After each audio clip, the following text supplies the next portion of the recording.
masukin jin dalam badan abang ya. Coba buktikan. Cuma gue tahu aja nih bang ya, mau tahu aja.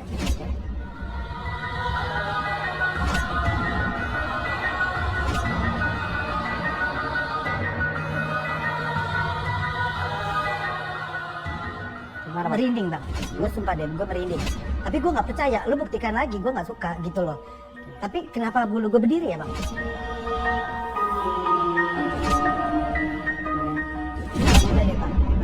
Nggak percaya dukun sama dengan tidak percaya agama, ya iyalah. Kalau orang bodoh pasti analoginya miring. Kenapa saya tegaskan di sini nggak percaya dukun, nggak percaya agama? Karena dukun itu bagian daripada agama, khususnya agama Islam. Jadi orang yang nggak percaya dukun batal syahadatnya justru. Kakek saya kawinnya sama jin, menurut saya Gajah Mada. Saya kan turun Gajah Mada ya, Gajah Mada lalu Sang Bima turun lalu kesultanan kami, dari sultan ke kakek kami yang namanya Raden Said ya, Pangeran Diponegoro, lalu turun lagi ke sultanan. Itu semuanya memakai materi supernatural. Buyut saya Raden Said juga dia datang dari Bima sana menikahi cucunya Kesultanan Jawa ini, kan dia juga pakai kanuragan. Nah, kakek saya kawinnya sama jin. Kakek lu kawin sama jin? Iya, nikah sama jin kakek saya. Kakek lu beneran? Demi apa? Dia pernah lihat jin dong? Gue pernah lihat jin, demi Allah di Rasul. Baru-baru ini gue pernah lihat jin. Setan kuntilanak aku pernah lihat, gue sering lihat. Tanya aja orang kampung gue, kakek gue nikah sama jin, istrinya ada guru ngaji jin lagi. Fotonya ada? Ada. Ratu Bilqis istrinya dari kalangan jin. Lah sekarang Siti Hawa itu siapa? Iya. Assalamualaikum warahmatullahi wabarakatuh. Apa kabar para penjaga alam dimanapun berada? Semoga selalu dalam keadaan sehat walafiat, tidak kurang satu apapun. Amin amin ya rabbal alamin. Teman-teman sekalian, di episode kali ini, nah ini dia, barusan teman-teman juga melihat cuplikan video dari oknum ini ya. Jadi kalau menonton oknum ini tuh merasa gemes saya.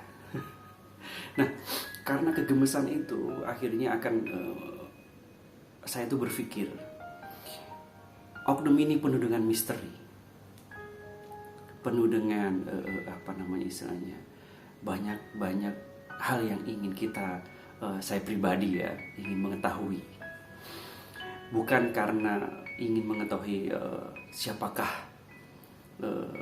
oknum ini sebenarnya, maksud dari pribadinya, keluarganya, enggak lah. Saya tidak menilai ke arah situ. Justru dengan keunikan orang ini, oknum ini gitu, saya jadi gemesnya ingin melihat adakah gitu ya sosok bisa dibilang goib dari orang ini, dari oknum ini. Biasanya saya melakukan ini tuh untuk menguak misteri ya teman-teman ya. Mengungkap misteri, berkomunikasi kaitannya dengan suatu tempat yang sangat angker, atau ada hal-hal yang perlu digali dari tempat tersebut. Akhirnya saya melakukan cara ini. Nah, karena oknum ini saya anggap angker, tanda kutip gitu ya. Jadi saya penasaran nih, karena kenapa? Karena orang ini, oknum ini tuh selalu menampilkan hal-hal yang di luar, maksudnya gini, kadang dia sangat agamis sekali ya, selalu mengungkapkan apapun dengan ada ayat-ayat lah, ada dalil-dalil lah gitu ya kan, seperti beberapa cuplikan yang barusan gitu ya. Tapi di lain sisi dia selalu dekat sekali dengan bangsa jin. Sampai dia mengatakan bahwa dia adalah keturunan jin. Itu kan tanda tanya ya, bagi saya tanda tanya besar orang ini. Jadi penuh dengan misteri orang tersebut. Untuk itu di episode kali ini saya penasaran ya, adakah ya biasanya orang-orang yang berperilaku seperti ini ya, ini sepengalaman saya, biasanya itu dia memang tidak lain dan tidak bukan dekat sekali dengan bangsa jin. Ini pendapat saya sebagai dukun nih. Biasanya orang-orang seperti ini itu dekat sekali dengan bangsa jin karena dari cara bicara ya, kemudian perilakunya ya kan, dan dia selalu menggabung-gabungkan. Kadang dia agamis sekali, kadang dia malah dekat sekali dengan apa sih istilahnya itu, areal-areal perdukunan, karena memang ya dia kan pengacara dukun ya. Tapi di lain sisi juga dia katanya adalah keturunan sultan gitu kan, yang lagi rame-rame dibicarakan. Nah, untuk itu saya ingin mengungkap ya, simbol apakah yang ada di dalam diri si oknum pengacara ini ya. Simbol itu nanti bisa kita artikan, bisa saya artikan apakah benar orang ini dekat sekali dengan bangsa jin atau tidak gitu ya. Atau barangkali orang ini adalah memang sudah bersekutu dengan jin. Jadi dia berani tampil gitu ya dengan pemikiran-pemikirannya.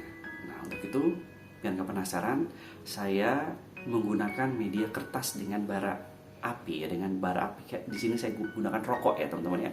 Sebenarnya di video-video saya sebelumnya juga ada pengungkapan misteri dengan cara begini, tapi sekali lagi tolong jangan diyakinin hal ini ya. Jangan berpikir ini adalah komunikasi gaib dan sebagainya, jangan. Ini hanyalah hasil istilahnya penglihatan saya secara supranatural berkaitan dengan objek atau hal-hal yang akan saya ungkap ya, yang masih kaitannya dengan hal-hal misteri ya. Orang ini kan penuh dengan misteri.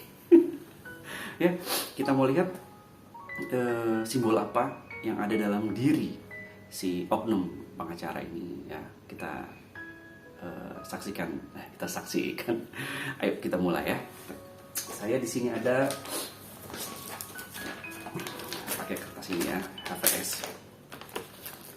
Sekali lagi ya, saya tidak menjamin keberhasilan gitu. Jikalau memang berbentuk simbol ya akan terlihat gitu ya simbol. Kita akan coba, tapi saya juga sering sekali gagal, yaitu tidak dapat simbol, hanya seperti lubang saja. Nah, mudah-mudahan Kisodo gimana sih caranya gini aja. Saya hanya transfer penglihatan saya secara supranatural terhadap wajah atau energi dari si oknum ini.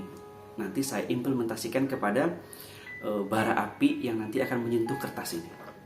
Gitu ya. Jadi nanti kita bisa lihat karakter simbol apa yang ada dalam diri si oknum ini. Ini juga pernah saya lakukan dalam mengungkap misteri KM50. Teman-teman ya, sekitar kurang lebih 2 tahun yang lalu ya. KM50 bisa dicek di YouTube channel saya, di video saya ya. Jadi karena orang ini penuh dengan misteri, kita akan melihat ada simbol apakah di balik karakter si pengacara dukun ini. Oke, kita mulai ya.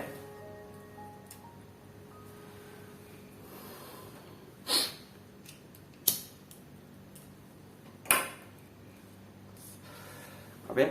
Ini tidak ada bagian yang akan saya edit. Saya tadi coba untuk bakar rokoknya. Bara api ini kertas biasa, teman-teman. Bisa dilihat ya, kertas biasa. Sekali lagi, ini saja ya, kita intermezzo saja, jangan dianggap serius teman-teman sekalian ya. Saya hanya ingin tahu aja orang ini tuh bener-bener ada jinnya nggak sih? Oke, kita lihat ya.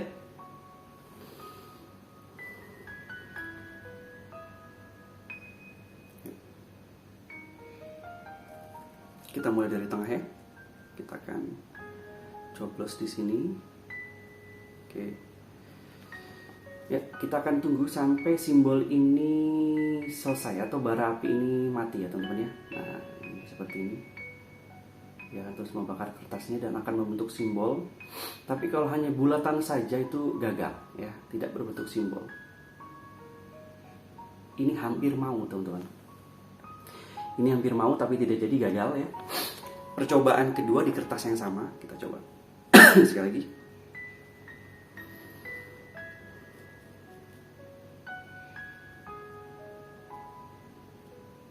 Oke.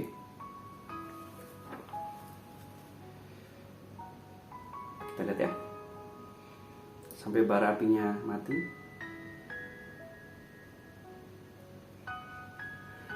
Percobaan kedua gagal di kertas yang pertama, ya, gagal nih. Sering seperti ini teman-teman, kadang berkali-kali kertas juga gagal, tidak membentuk simbol, itu hal yang normal ya. Kita ambil kertas berikutnya.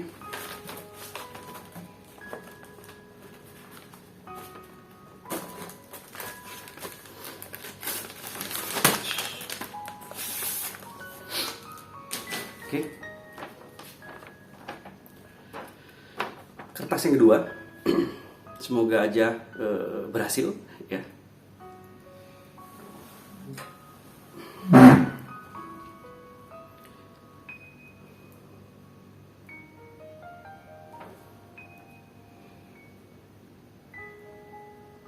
Kita coba di tengah lagi.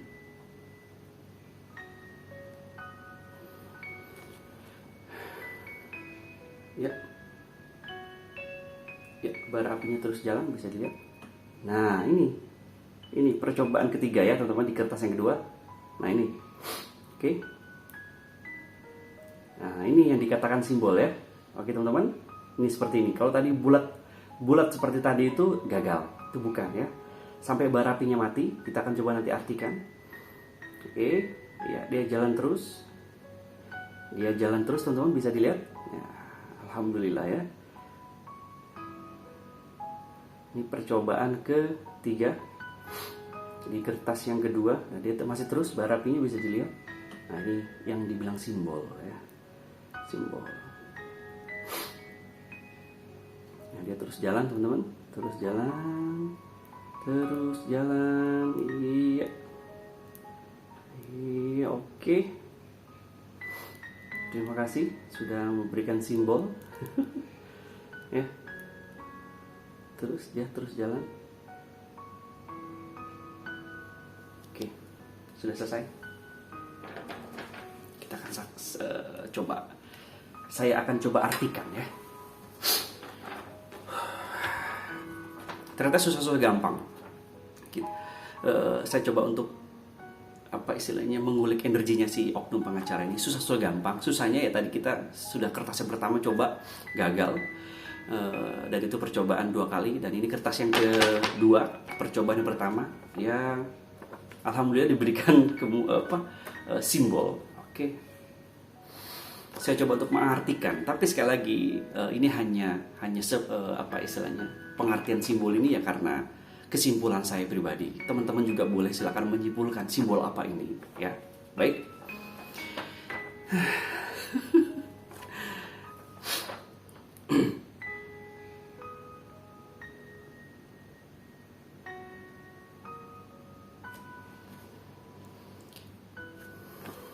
Silakan teman-teman juga boleh berkomentar simbol apa ini.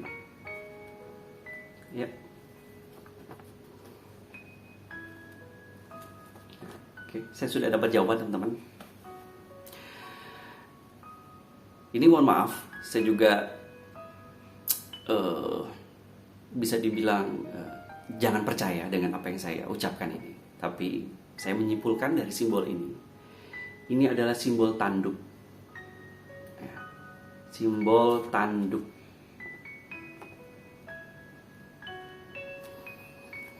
Simbol tanduk ini saya mengartikan bisa jadi ya, kemungkinan bisa jadi ya orang ini adalah bagian dari pengikut iblis kalau simbolnya begini. Karena hanya yang bertanduk yang disimbolkan adalah maknanya biasanya iblis. Waduh, serem banget ini si oknum ini ya. Saya dikasih simbolnya iblis loh ya. Aduh, serem. Ya, memang angker orang ini ya. Wajar karena wajar ya kalau memang dia benar-benar melakukan hal-hal yang di luar apa sih istilahnya, kok orang ini angker banget. Setiap statementnya, kemudian video-video yang dia tampilkan gitu ya, memang benar-benar serem ya. Ya wajar kalau memang simbolnya adalah tanduk.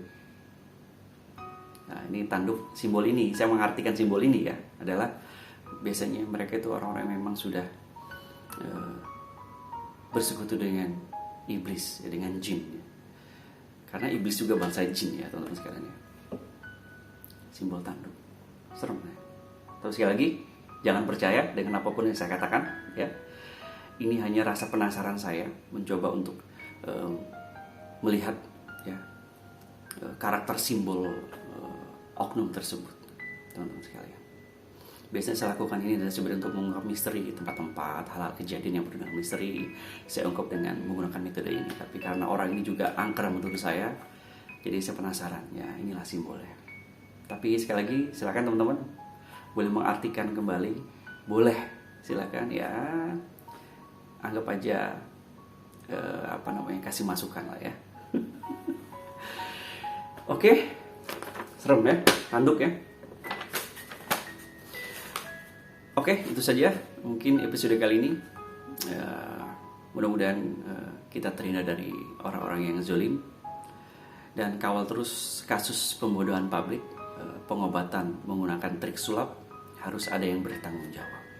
Sekali lagi, salam cerdas. Cukup sekian. Mudah-mudahan videonya ada manfaatnya.